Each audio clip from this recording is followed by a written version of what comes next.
देखें 1985 में गैर जमाती इलेक्शन हुए थे, आपको याद होगा, और उस वक्त तमाम आज़ाद जीते थे जी। और उसके अंदर से मुस्लिम लीग जुनेजो निकल आई थी। बाद में उसे जुनेजो का नाम दे दिया गया था, पीर पगाड़ा साहब की वो सरपरस्ती में बनी थी और उसके ऊपर एक रेफरेंस भी फिर बन गया था और फिर मुश्किल से वो बचे थे उसके अंदर।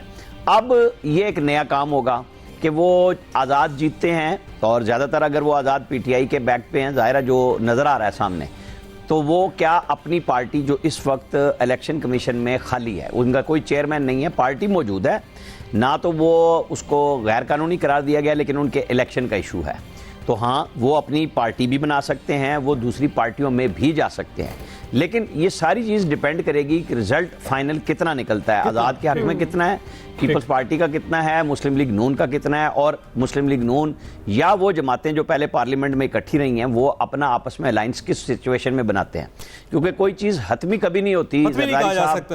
राणा साहब यहाँ पे एक और सिनेरियो है, राणा साहब, वो सिनेरियो ये है कि अभी भी जो पाकिस्तान तहरीक इंसाफ की चेयरमैनशिप है उसकी सीट खाली है, वहाँ पे अगर इलेक्शन हो जाते हैं और ये पार्टी ही जो पुराने लोग हैं उनके हाथ से निकल जाती है और ये सारे आज़ाद उम्मीदवार उस पाकिस्तान तहरीक इंसाफ का हिस्सा बन जाते हैं, तो फिर भी एक सिनेरियो चेंज हो जाएगा।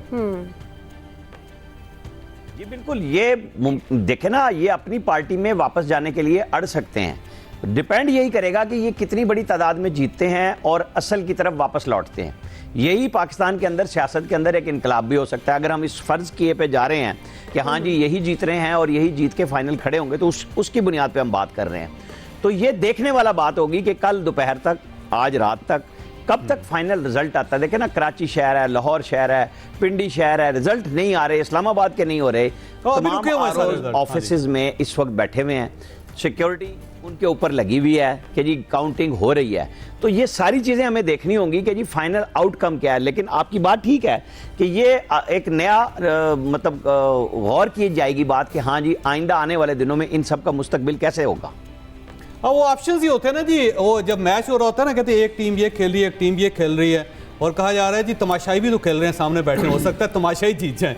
तो ये ऑप्शंस ही होते हैं और सरद सर ऑप्शंस पे बात कर रहे हैं। अच्छा राणा साहब, मेरी आपसे रिक्वेस्ट है कि आप जरा इलेक्शन कमीशन रब्ता करके पूछें कि कब तक रिजल्ट आ जाते हैं, फिर आपको दोबारा हम तकलीफ देंगे।